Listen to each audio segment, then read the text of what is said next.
Unit number 3.3 language practice. इसमें भी आपकी लैंग्वेज प्रैक्टिस है। Revision use of the articles a and the. A an और the ये तीनों आपके आर्टिकल्स होते हैं। तीनों मैंने आपको पढ़ाए हुए हैं, definite article and indefinite article. ये आपको सब समझाया हुआ है। एक्सरसाइज है, exercise number 4। Fill the following blanks with a and the where necessary. Blanks को आपने फिल करना है ए एन या द लिखकर, जहाँ भी ज़रूरी हो, जो ज़रूरी हो। Remember that a an are used with countable singular nouns and the is used in a number of places. For example, when referring to a particular thing before superlative degrees, when using two comparative degrees together, before the names of rivers, seas, mountains, etc., before titles, nationalities, names of institutions, communities, and so on. आपको पढ़ाया गया था कि ए और N जो होते हैं वो काउंटेबल सिंगुलर नाउन के साथ यूज़ होते हैं, यानी कोई ऐसा नाउन जो कि सिंगुलर हो और काउंटेबल हो, कि उसको गिना जा सकता हो, तो वो क्या होगा, उसके साथ ए या एन यूज़ होंगे। और हमारे साथ जो दूसरे जो नाउन्स होंगे उनके साथ क्या यूज़ होगा, जैसे प्लेस है, फॉर एग्ज़ाम्पल कि किसी जगह की, किसी ख़ास जगह की बात हो रही है, किसी ख़ास चीज़ की बात हो रही है, एडजेक्टिव की सुपरलेटिव डिग्री यूज़ हो रही है या कंपैरेटिव डिग्री यूज़ हो रही है, दोनों के बीच में कंपैरिजन यूज़ हो रहा है, या फिर दरियाओं के, समंदर के या पहाड़ के नाम यूज़ हो रहे हैं, या फिर कोई टाइटल दिया जा रहा है, कोई नेशनैलिटी है, कोई इंस्टीट्यूट है जो कि एक प्रॉपर नाउन है, तो उसके साथ हम दा यूज़ करेंगे। Number 1, I know that dash Indus is dash longest river in dash Pakistan. अब आपको खुद देखना है कि इंडस जो है वो दरिया का नाम है, वो आपको यहाँ पर बताया गया है कि उसके साथ कौन सा आर्टिकल यूज़ होगा। लॉन्गेस्ट जो है ये एडजेक्टिव की कौन सी डिग्री है, ये सब आपको पढ़ाया जा चुका है। आपने इसके अकॉर्डिंग देखना है यहाँ पे कौन सा आर्टिकल आएगा। पाकिस्तान आपका कौन सा नाउन है, कॉमन है या प्रॉपर है, इसके साथ क्या आएगा ये आप देखेंगे। Number 2, in order to learn dash language we need two things, dash good teacher and dash will to work। अब आपने देखना है कि यहाँ पर कौन सा आर्टिकल आएगा, ए आएगा, एन आएगा या दा आएगा, या फिर कुछ भी नहीं आएगा। जहाँ पर आपको नाउन ना दिया हो ब्लैंक के बाद, तो वहाँ पर आर्टिकल नहीं आएगा, नाउन के साथ ही यूज़ होगा। कॉमन नाउन होगा तो ए या एन आएगा, अगर प्रॉपर नाउन होगा तो दा आ जाएगा, और अगर नाउन है ही नहीं तो फिर क्या होगा, कुछ भी नहीं आएगा। Number 3, dash capital of dash Pakistan is dash Islamabad. Number 4, some people have dash bicycles, some have dash car, I have dash both. In many countries, children dash go to dash school at dash age of 5. They are studying dash geography and in particular dash geography of dash United Arab Emirates. Her friend loves eating dash orange at breakfast time, dash apple with her lunch, and dash banana at dinner time. Number 8, my mother says dash more you exercise, dash better your health. Number 9, dash Chinese are helping dash Pakistanis to build dash road from dash Gawadar to dash Chinese border. And number 10, dash intelligent person always thinks before speaking, but many dash people just say whatever comes to their mind. अब इन सब में कौन से articles आएंगे, आपने अपने noun को देखते हुए सॉल्व करना है कि कॉमन नाउन है और सिंगुलर नाउन है तो ए या एन आएगा, और अगर सिंगुलर नाउन नहीं है तो भी ए या एन नहीं आएगा, अगर कॉमन नाउन नहीं है तो भी ए या एन नहीं आएगा, फिर आपका दा यूज़ होगा। अब आपने इन सबको फिल करना है। आपको जो एक्सरसाइज करवाई गई थी आर्टिकल्स की, आप उसको भी देख सकते हैं। आपकी रेफरेंस बुक में भी आर्टिकल्स का चैप्टर पूरा मौजूद है, जिसमें आर्टिकल्स को अच्छे तरीके से डिफ़ाइन किया है, सारी कंडीशंस बताई गई हैं कि दा कहाँ यूज़ होगा और ए और एन कहाँ होगा, तो आप उससे भी हेल्प ले सकते हैं कि आपने खुद फिल करना है। एक्सरसाइज नंबर 5 है work with partner and fill in the following blanks with the correct articles. Partner के साथ तो आप वर्किंग कर नहीं रहे हैं, अब आपने खुद ही इनको करेक्ट आर्टिकल्स के साथ फिल करना है, वेयर नेसेसरी जहाँ ज़रूरी हो। There are 5 extra blanks where an article is not needed. ये जो आपको ब्लैंक्स दिए हैं इनमें से 5 ब्लैंक्स ऐसी हैं जिनमें आर्टिकल की ज़रूरत नहीं है। अब ये आपको खुद देखना है कि कहाँ पर आपने आर्टिकल लगाना है और कहाँ पे आपकी ब्लैंक जो है वो विदाउट आर्टिकल है, यानी उसमें आपने कुछ भी नहीं करना, उसमें आपने क्रॉस मेंशन करना है। In dash poor zoo of Pakistan, dash lion was very sad and sad as he was given only 1 kg of meat dash day. Dash lion thought he was dash luckiest lion on earth when one day dash manager of dash Dubai Zoo visited dash zoo.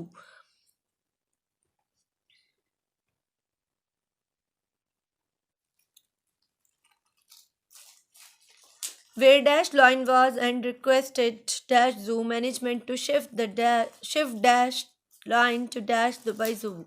Dash Lion was very happy and started Dash thinking of having Dash air conditioned cage and Dash goat to eat every day. On its first day after arrival, Dash Lion was offered Dash big bag sealed very nicely for breakfast. Dash Lion opened it quickly, but was shocked to see that Dash bag contained Dash few bananas only. Dash Lion thought that since he had recently come from Pakistan, maybe Dash Zoo management were worried about upsetting his Dash stomach, so they had given him Dash bananas. Dash next day, Dash same thing happened on Dash third day again when Dash same food bag of bananas was given to him.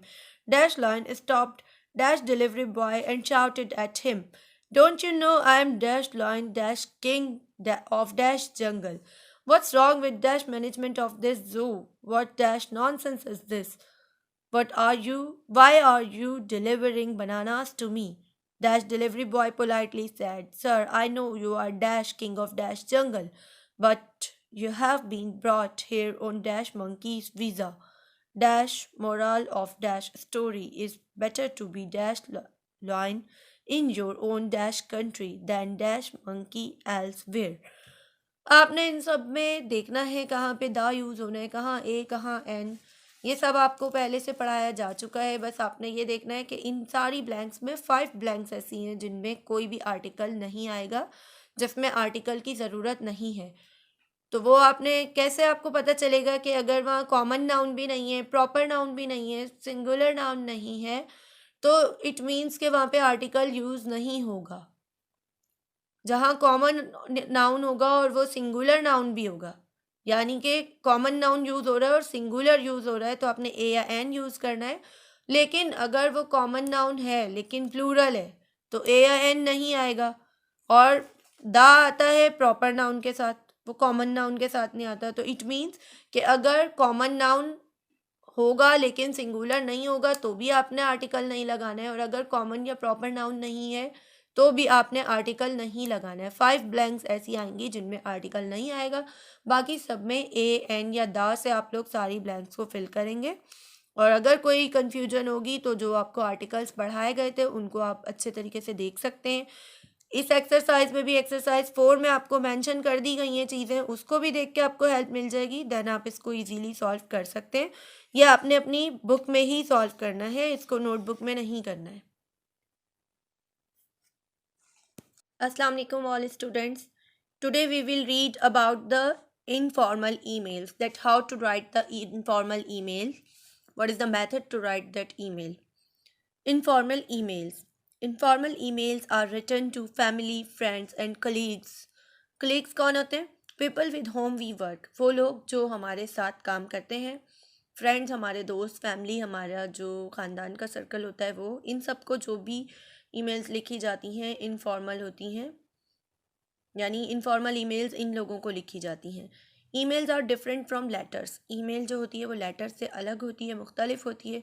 They are usually brief and to the point. ये ज़्यादातर जो होती है इसमें to the point बात की जाती है, यानी जो काम होता है बस वो उतनी ही बात की जाती है, इसको एक्स्ट्रा ऑर्डनरी बड़ा नहीं किया जाता। The language used in such emails is informal. जो लैंग्वेज इन ईमेल्स में यूज़ की जाती है वो इनफॉर्मल होती है, यानी बेतकल्लुफ़ी वाली नहीं होती, तकल्लुफ़ वाली होती है, यानी एक जो गैरों से जिस अंदाज में बात करते हैं उस अंदाज में इसमें बात की जाती है, यानी कोई खैर खैरियत नहीं पूछी जाती, कोई इस तरह की फॉर्मेलिटी जो होती है वो नहीं निभाई जाती। नंबर 1 ईमेल है। 2 मतलब जिसको ईमेल लिखी जा रही है, fareedkhan@gmail.com, ये उनका ईमेल एड्रेस है। उसके बाद CC मतलब जिसने भेजनी है, जिसने ईमेल सेंड करनी है, जो ईमेल लिख रहा है वो, तो ये है suhail ali@yahoo.com।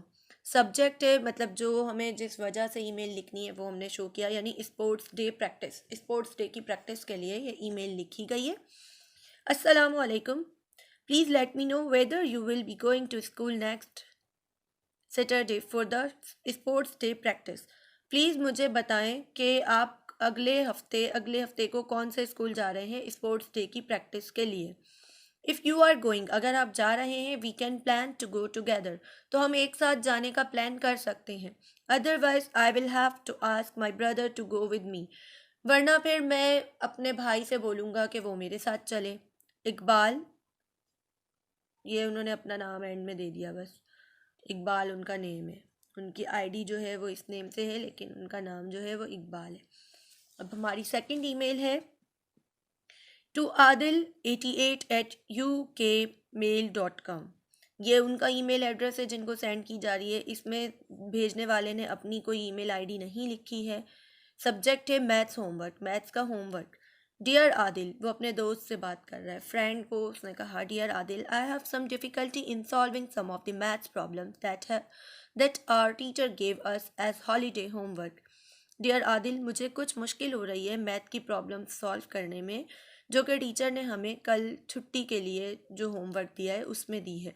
I know you are very good at maths, मुझे पता है कि तुम मैथ में बहुत अच्छे हो। So I need your help, इसलिए मुझे तुम्हारी मदद की ज़रूरत है। We can work at my place और योर्स, हम अपने घर पर भी काम कर सकते हैं या तुम्हारे घर पर। What ever is convenient for you, जो तुम्हारे लिए आसानी हो, यानी मेरे घर आने में तुम्हें आसानी है तो मेरे घर पे स्टडी करेंगे, अगर तुम्हारे घर पर आने में आसानी है तो मैं आ जाऊँगा। Please let me know the date and time so that I can plan my other things accordingly, please मुझे डेट और टाइम बताओ कि मैं अपने बाकी कामों को उसके मुताबिक प्लान कर सकूँ। रिगार्ड्स कपूर, मतलब ये कपूर ने लिखी है, उसका दोस्त है वो आदिल का। ये हमारी सेकंड ईमेल है जो कि फ्रेंड को लिखी गई है। Number 3 email to Kapoor sunil@hotmail.com, Kapoor Sunil को लिखी गई है, ये उनका ये ईमेल एड्रेस है। CC इसमें भी नहीं दिया है। सब्जेक्ट है मैथ्स होमवर्क, इसमें भी मैथ्स होमवर्क की बात हो रही है। Sunil, I would be happy to help you with your maths homework. Sunil, मुझे बहुत खुशी होगी तुम्हारे मैथ के होमवर्क में मदद करके। But I also need your help with my science project, लेकिन मुझे तुम्हारी मेरे साइंस के प्रोजेक्ट में भी मुझे तुम्हारी मदद की ज़रूरत है। You always have such brilliant ideas, तुम्हारे पास हमेशा बहुत बेहतरीन आइडियाज़ होते हैं। सो व्हाट डू यू से, तो तुम क्या कहते हो। We meet at 4 o'clock on Saturday, हम हफ्ते को 4 बजे मिल रहे हैं। एट योर प्लेस, आपके घर पर। Tell your mother that I am looking forward to having the lovely savouries she make for us whenever we sit down to study. अपनी मम्मा को बता दो कि मैं इंतज़ार करूँगा उनके हाथ का मज़ेदार खाना खाने के लिए, जो कि उन्होंने हमारे लिए बनाया, जो वो हमेशा बनाती हैं जब भी कभी हम स्टडी करने के लिए बैठते हैं। सी यू ऑन सैटरडे, हफ्ते को मिलते हैं। बाय आदिल, यानी ये आदिल ने लिखी है तो वो बाय कर रहा है कि हफ्ते को मिलेंगे। उसके बाद नेक्स्ट है नंबर 4 टू shahidaji@gmail.com, रोजीना लद्दाख@yahoo.com, सीता कुमारी@gmail.com, diana77@hotmail.com, मिस फौजिया@hotmail.com, चंदालाल माल@gmail.com। ये इन सारों को ये ईमेल लिखी गई है, यानी कि एक ही ईमेल बहुत से लोगों को सेम भेजनी थी, तो उन्होंने एक साथ सबके नेम्स लिख दिए। जिस तरह हम मैसेज वगैरह करते हैं तो हम एक साथ मैसेज लिखने के बाद सारे नंबर्स जो हमें भेजना होता है जिन पर, उनको सिलेक्ट कर लेते हैं। इस तरह उन्होंने सब नेम जो ईमेल एड्रेस हैं सबके लिख दिए। उसके बाद सीसी कौन है? Saira Guddu at Yahoo dot com, Mahnaz Munni at Hotmail dot com, इन दोनों ने ये ईमेल भेजनी है। सब्जेक्ट वेडिंग इनविटेशन दी जा रही है। This is to inform all of you that Saira's brother is getting married on Sunday. आप सबको इन्फॉर्म किया जा रहा है कि सायरा के भाई की शादी हो रही है संडे को, अक्टूबर 15 2017 एट 1 PM, यानी 15 अक्टूबर 2017 को संडे वाले दिन दोपहर 1 बजे शादी हो रही है। Since she is very busy, इसलिए वो बहुत बिजी है। She has asked me to invite all of you to the wedding. उसने मुझसे कहा मैं आप सबको शादी में इनवाइट करूं। We can all meet at my house by 12 noon and then go to Saira's house together. हम सब मेरे घर पर 12 बजे शाम में दिन में मिल सकते हैं और फिर 1 बजे हम एक साथ निकलेंगे सायरा के घर के लिए। Please let me know if you are planning to come or not. Please मुझे बता दें आप लोग आ रहे हैं या नहीं, so that we do not wait for someone who is not coming. इस तरह ये होगा कि जो नहीं आ रहा हम उसका इंतज़ार नहीं करेंगे। I hope every one can come. मैं उम्मीद करती हूँ कि सब आ सकें। We will have great fun and Saira will be happy. हमें बहुत मज़ा आएगा और सायरा बहुत ज़्यादा खुश होगी। नादिया, ये नादिया ने लिखी है इनकी तरफ से, सायरा की तरफ से।